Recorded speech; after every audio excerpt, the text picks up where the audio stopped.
जय सिया राम। आचार्य सुरसेन बृजवासी जी सुंदरकांड की महिमा का वर्णन कर रहे हैं और पिछली कड़ी में आपने हनुमान जी के मुख से ये कहते सुना कि जब तक राम जी का कार्य पूरा नहीं हो जाता है तब तक मुझे विश्राम कहाँ है। और राम का कार्य तो निरंतर चलते रहता है। हनुमान जी तो आज भी विश्राम में नहीं है। बिल्कुल, जो प्रभु श्री राम का कार्य है साधु संतों की रक्षा करना और असुर निकंदन हनुमान जी हैं, आसुरी प्रवृत्तियों का विनाश करना, उसमें हनुमान जी आज भी लगे हुए हैं। एक बार फिर से स्वागत है आपका। जय श्री राम। जी, आगे की कड़ी में आज क्या बता रहे हैं? आइए आगे की चौपाइयों का हम लोग गान कर लेते हैं, स्मरण कर लेते हैं, फिर आगे बढ़ते हैं।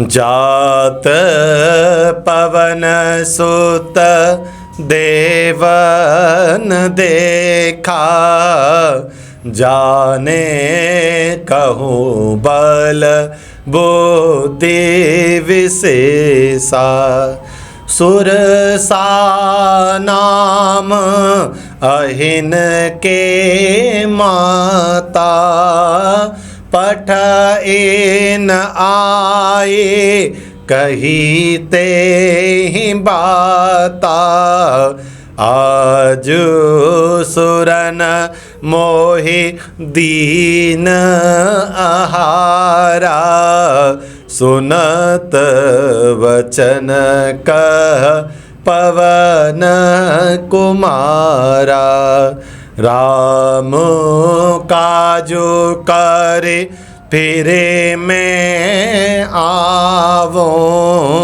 सीता कई सुधि प्रभु ही सुनाओ, जात पवन सुत देवन देखा। देखिए यहाँ पर फिर पवन सुत ही कहा है क्योंकि कार्य उसी वेग का है, उसी वायु जैसे प्रवाह का है। इसलिए गोस्वामी जी कह रहे जात पवन सुत देवन देखा। जब हनुमान जी महाराज ने समुद्र को लांघने के लिए छलांग लगाई और पवन के बेग के समान और राम जी के अमोघ बाण के समान जब हनुमान जी चलने लगे तो ये जाते हुए देवताओं ने देखा।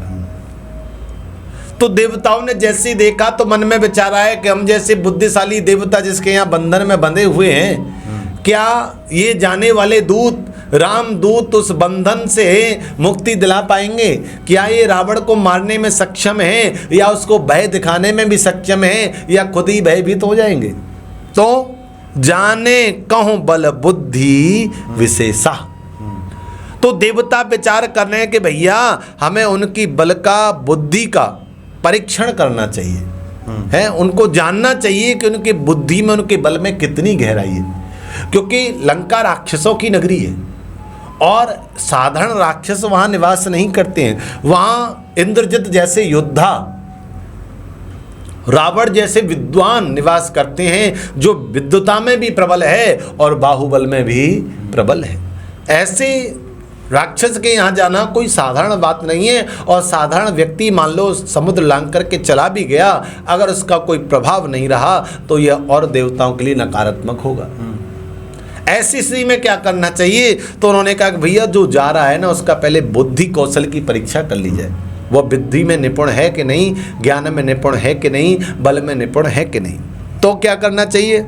सुरसा नाम अहिन के माता। अहिन कहते हैं सर्पों की माता, सुरसा। देवताओं ने उन्हें सर्पों की माता को बुलाया और कहा कि देवी आप जाइए और जाकर के हनुमान जी की बुद्धि का, विवेक का, बल का परीक्षण करिए।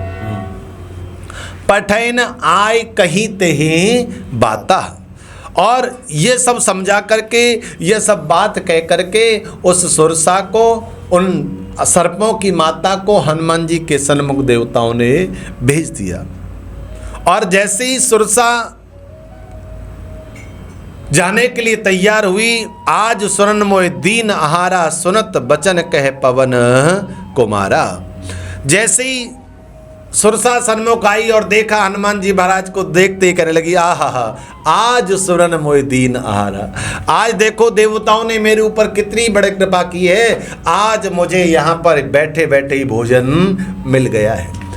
नित्य प्रति तो भोजन की तलाश में जाना पड़ता था, खोजना पड़ता था, बड़ी मेहनत करनी पड़ती थी। आज देवताओं की विशेष कृपा पे देखो कि घर बैठे भोजन चल कर के आया है। आज सुरन मोय दीन आहारा, सुनत बचन कह पवन कुमारा। हनुमान जी महाराज ने जैसे ये बात सुनी तो सुन करके हनुमान जी महाराज ने दोनों हाथ जोड़े और हनुमान जी महाराज ने जो बात कही उससे जानिए कि उनके अंदर विनय कितना है और विवेक कितना है। हनुमान जी महाराज कहते हैं, राम काज करे फिर में आवो, सीता कई सुधि प्रभु ही सुनावो। देवी थोड़ा सा समय दीजिए। कितना? बोले राम जी का जो कार्य है ना, जिसे मैं करने के लिए जा रहा हूँ, वो राम काज है, उसको मैं करके वापस लौट आऊँ और मैया जानकी की जो खबर है, मैया जानकी का जो संदेश है, वो अपने सरकार को, अपने राम को सुना दूँ। इतनी कृपा करिए। और बड़ी अद्भुत बात कही है। इसका भावार्थ ये है कि हनुमान जी ने ये नहीं कहा कि आप मुझे छोड़ दो, मुझे बचने दो, मुझे मरना नहीं है, मुझे मृत्यु से वह कुछ नहीं। वो कहते हैं ठीक है, तुम्हारा भोजन हूँ मैं। संसार में बहुत सारी चीज़ें ऐसी चल रही हैं, एक जीव दूसरे जीव का भोजन है और एक जीव दूसरे जीव को खास करके उधर की भूख मिटा रहा है। तो आपका अगर मैं भोजन हूँ तो इसमें मुझे कोई शिकायत नहीं, मैं आपका भोजन बनने के लिए तैयार हूँ। लेकिन मेरा जो हाथ का काम है पहले मुझे उसे पूर्ण करने दीजिए। अर्थात हनुमान जी महाराज कहते हैं कि आपके जीवन में प्राण संकट भी क्यों न हो, लेकिन अगर राम काज आपके हाथ में है तो आपकी प्राथमिकता यह होनी चाहिए कि प्राण के जाने से पहले वह कार्य सफल हो जाए, पूर्ण हो जाए। ये हनुमान जी महाराज हमें जीवन में संदेश देते हैं कि बोध देते हैं कि आपको राम काज को प्रथम मानना चाहिए। और ऐसा मान करके हनुमान जी महाराज उस सुरसा जो अहिन की माता है उनसे कह रहे हैं कि देवी, मैं राम का संदेश सीता को और माँ सीता का संदेश प्रभु राम को सुना दूं, उसके बाद मैं अपने कार्य से मुक्त हो जाऊंगा। तब तब बदन पैठिहउ आई, सत्य कहु मोहे जान दे माई। कवने जतना जतना दे नहीं जाना, ग्रस से न मोहे कहे हनुमाना। तब तब बदन पैठे हों आई। मैया, जब मैं प्रभु राम का कार्य करके वापस आऊँगा ना, तो मैं स्वयं आकर के तुम्हारे मुख के अंदर बैठ जाऊँगा। अर्थात तुम्हें श्रम नहीं करना पड़ेगा, मैं स्वयं तुम्हारे मुख का निवाला बन जाऊँगा। तब तब बदन पैठे आई, सत्य कहूँ मोय जान दे माई। और हनुमान जी महाराज कह रहे हैं कि देखो, आप मुझे आराम सिखाना, लेकिन हे माता मैं सत्य कह रहा हूँ, अभी मुझे जाने दो। अभी मेरे पास इतना समय नहीं है कि मैं आपसे वार्ता भी कर सकूं। अभी आप मुझे जाने दीजिए, राम कार्य पूरा हो जाए तो आप जब कहोगी, जैसे कहोगी, मैं आपके मुख में आने को तैयार हूँ, आपका भोजन बनने के लिए तैयार हूँ। कबने जतना दे ही नहीं जाना। अब किसी भी उपाय से हनुमान जी को सुरसा ने जाने नहीं दिया। ग्रस से न मोह कहो हनुमाना। तब हनुमान जी महाराज ने कहा, तो ऐसा है कि आप मुझे नहीं जाने दे रही हैं तो आप मुझे खा लीजिए। भाई एक ही उपाय है, मैंने आपसे विनय की, आपसे प्रार्थना की कि मुझे मार्ग दे दो। आपने कहा नहीं नहीं, मार्ग नहीं मिलेगा, नहीं मिलेगा। तो हनुमान जी महाराज विनय पूर्वक कहते हैं कि ठीक है माता, फिर आप मुझे अपना भोजन बना लीजिए। और जैसे ये बात कही तो जोजन भरते बदन पसारा, कपितन कीन दुगन विस्तारा। सुरसा ने हनुमान जी के उस विशाल शरीर को देखा और तुरंत 1 योजन का मुख बनाया हनुमान जी को खाने के लिए।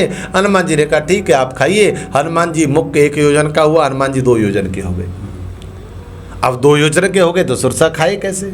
अब सुरसा ने कहा कि अच्छा, बल का तुम प्रयोग करते हो, माया का प्रयोग करते हो, तो 16 जोजन मुख ते भयो। उसी समय जो सुरसा थी सर्पों की माता, उसी समय वो 16 योजन के विस्तार में अपने स्वरूप को धारण करती है। 16 योजन में मुख का विस्तार करती है। हनुमान जी ने कहा अब 1 योजन 2 योजन क्या बढ़ूंगा, एक साथ ही बढ़ जाता हूँ। 16 योजन मुखते भयऊ और तुरंत पवन शुद्ध 32 भयऊ। हनुमान जी महाराज 16 का डबल हो गए, अर्थात 32 गुना ज्यादा हो गए। अब जैसे जैसे सुरसा बदन बढ़ावा तास दून कपि रूप दिखावा। जैसे जैसे सुरसा अपने रूप को बढ़ाती है, जैसे जैसे सुरसा अपने स्वरूप का विस्तार करती है, हनुमान जी महाराज उससे डबल डबल रूप दिखाते जाते हैं। और ये निरंतर क्रम चल रहा है, एक दूसरे से वृद्धि के क्रम में यह सब चल रहा है। और जैसे ही सत जोजन ते आनन कीना अति लघु रूप पवन सुत लीना।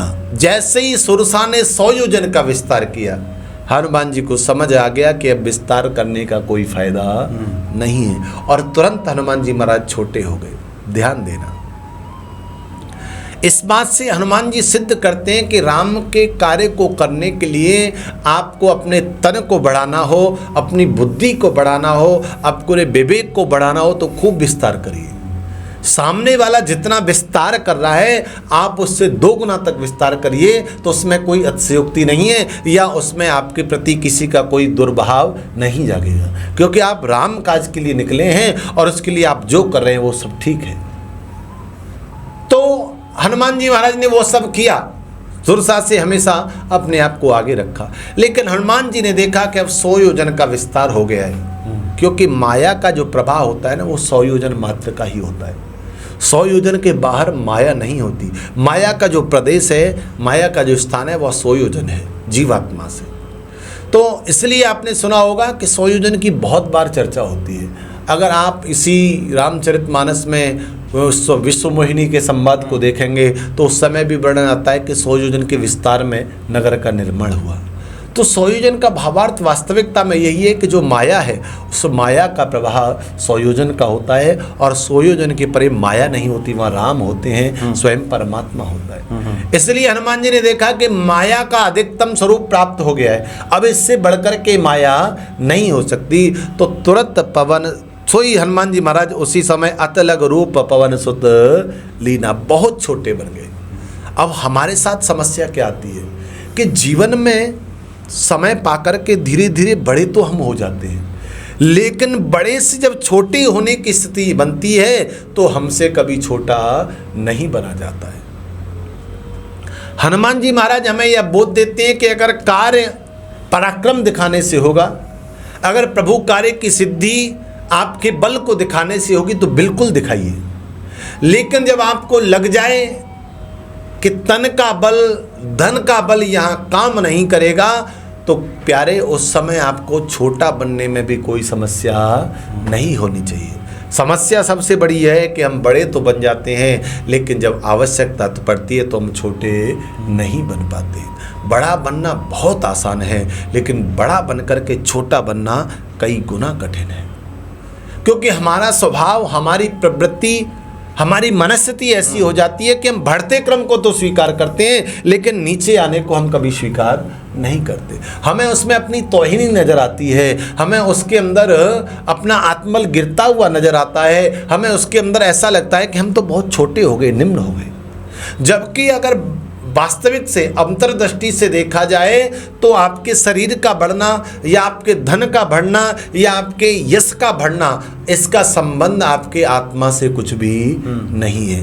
आपका तन बढ़े या घटे, आपका धन घड़े या बढ़े या घटे, लेकिन वास्तव में आत्मा का इसके साथ में कोई संबंध नहीं है। लेकिन गोस्वामी जी वर्णन करते हैं कि हनुमान जी महाराज ने बहुत छोटा रूप ले लिया, क्योंकि हनुमान जी को समझ आ गया कि बड़े होने से काम नहीं चलेगा।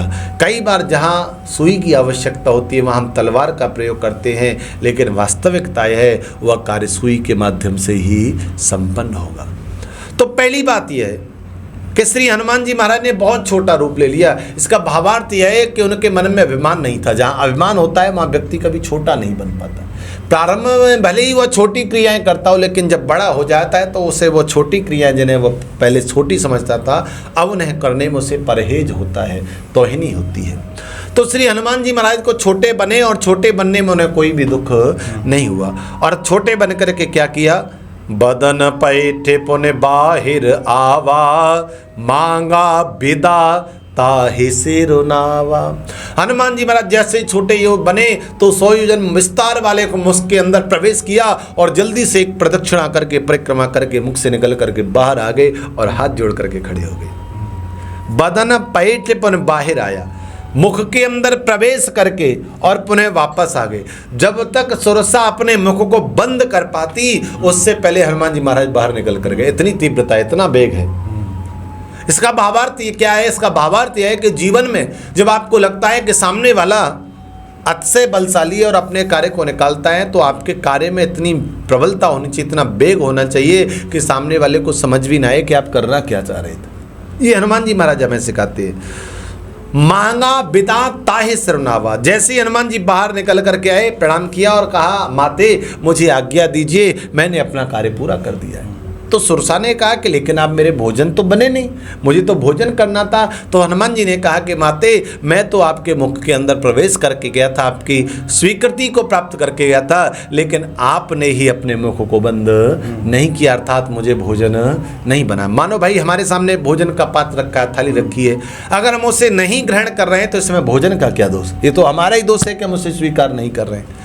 तो हनुमान जी महाराज ने कहा कि इसमें मेरा कोई दोष नहीं है, मैं तो आपके मुखमंडल के अंदर प्रवेश कर गया था, लेकिन आपने मुझे स्वीकार नहीं किया।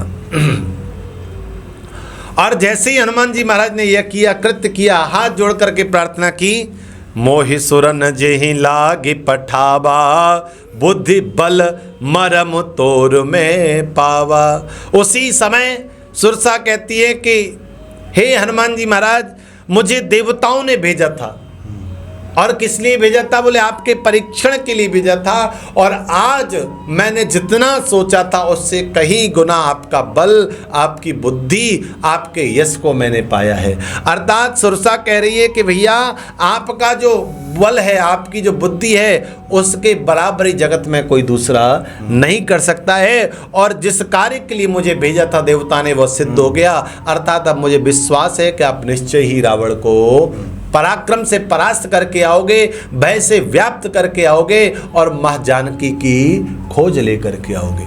तो देवताओं ने सुरसा के माध्यम से यह जाना कि हनुमान जी महाराज का बल कितना है, उनकी बुद्धि कितनी है, उनका विवेक कितना है। तो भावार्थ यहाँ पर यह निकल करके आता है भैया कि जीवन में कई बार लोगों की दृष्टि में ऐसा होता है, उन्हें लगता है कि हम प्रभु कार्य नहीं कर सकते, या प्रभु की भक्ति के मार्ग पर नहीं चल सकते हैं, उनके सत्संग को नहीं कर सकते। लेकिन हनुमान जी महाराज जीवन में बोध देते हैं कि दुनिया भले ही ऐसा सोचे, लेकिन आपका स्वयं का आत्मबल मजबूत होना चाहिए। जब आपका स्वयं का आत्मबल मजबूत होता है तो दुनिया भले ही आपके बारे में कैसा सोचे, आपको सफलता मिलती ही मिलती है, और उस सफलता से आपको कोई भी रोक नहीं सकता है। तो ऐसे श्री हनुमान जी महाराज अपने बल का, बुद्धि का, विवेक का परिचय देते हैं, और परिचय देकर के सुरसा को प्रणाम करते हैं, और सुरसा हनुमान जी को आशीर्वाद देती है, और हनुमान जी विदा लेकर के आगे प्रस्थान करते हैं। राम काज सब करें तुम बल बुद्धि निधान, आशीष दे गई सो हरस चलो हनुमान। राम काज सब करे। पहली जो विपत्ति बन करके आई थी सुरसा, आज हनुमान जी के उस पराक्रम को पहचान करके वो भी आशीर्वाद दे रही है कि प्यारे, जिस राम काज को लेकर के तुम निकले हो, मेरा आशीर्वाद है आपके साथ में कि आप उस राम काज को अवश्य करो। राम काज सब करे हो तुम बल बुद्धि निधान। और केवल एक कार्य नहीं, राम काज सब करे हो, कोई एक कार्य नहीं करना है। मुझे ऐसा आशीर्वाद दे रही है सुरसा कि आप राम जी के जितने भी कार्य हैं, चाहे वो जानकी की खोज करना हो, चाहे रावण को भयभीत करना हो, चाहे समुद्र पर सेतु निर्माण का काम हो, चाहे सेना को एकत्रित करना हो, और माँ जानकी को संदेश प्राप्त कराना हो, सारे कार्य तुम करोगे, तुम्हारे अलावा कोई दूसरा नहीं करेगा। इसलिए राम काज सब करे हूँ तुम बल बुद्धि निधान। और मैंने आपके बल को, आपकी बुद्धि को पहचान लिया है। आप इनके निधान हैं, अर्थात भंडार हैं, खजाने हैं। न तो आपके अंदर बुद्धि की कमी है, न आपके अंदर बल की कमी है। आशीष दे गई सो हरस चलो हनुमान। ऐसा कहकर के जो अहिन अर्थात सर्पों की माता थी, वो बड़े भाव से आशीर्वाद देकर के प्रस्थान करती हैं। और उधर श्री हनुमान जी महाराज ने आगे प्रस्थान किया, और आगे हनुमान जी महाराज के साथ में क्या हुआ, यह हम अवश्य अगले भाग में सुनेंगे। हमें इससे क्या सीख मिलती है, हमारे जीवन में हम इससे क्या पा सकते हैं, हमारे जीवन में यह संवाद कैसे चरितार्थ होगा? इसका बड़ा सीधा सा भावार्थ है कि आपको जब राम काज हो या अपने स्वयं के कार्य को आप करना चाहते हैं तो सबसे पहले सामने वाले को कभी भी आप अपने जीवन में प्रभावित न होने दें। कभी भी आप उसके अंदर दबे नहीं। कभी भी ऐसा ना हो कि वो आपसे श्रेष्ठ निकल के आप निम्न हो गए। आपके अंदर हीन भावना नहीं आनी चाहिए। जब तक हीन भावना नहीं आएगी, आप दृढ़ रहेंगे, आपका विश्वास मजबूत होगा, तो सामने वाला कितना ही बलशाली हो, कितना ही विवेकवान हो, कितना ही बुद्धिमान हो, लेकिन आपका बुद्धि और कौशल जब दृढ़ रहता है तो उस व्यक्ति को आपके सामने झुकना ही पड़ता है। और आपको भी अगर आवश्यकता पड़ती है, आपको लगता है कि अब बल के माध्यम से या बुद्धि के माध्यम से कार्य नहीं बन रहा है, तो आपको भी उसी समय छोटा बन करके कार्य को सिद्ध कर लेना चाहिए। क्योंकि हनुमान जी महाराज जीवन में बोध देते हैं कि जगत में ना तो कोई बड़ा है ना कोई छोटा है, लेकिन अगर आपके काशिक परम कार्य की सिद्धि, जो भगवत कार्य है, उसकी सिद्धि अगर छोटा बन करके हो रही है तो आपको निश्चित ही छोटा बनना चाहिए। इसमें कहीं भी कोई भी दोष नहीं है या कोई भी कहीं भी अतिशयोक्ति नहीं है। बहुत ही सुंदर वर्णन आपने किया। और प्रभु श्री राम की कृपा जिस पे होती है उसके जीवन के सभी प्रतिकूलताएं अनुकूलताओं में तब्दील हो जाती है। और हनुमान जी का यात्रा क्रम जारी है सभी बाधाओं को पार करते हुए, और आगे की कड़ी में हम फिर सुंदरकांड में प्रवेश करेंगे। बहुत बहुत धन्यवाद आपका। जय श्री राम। जय श्री राम।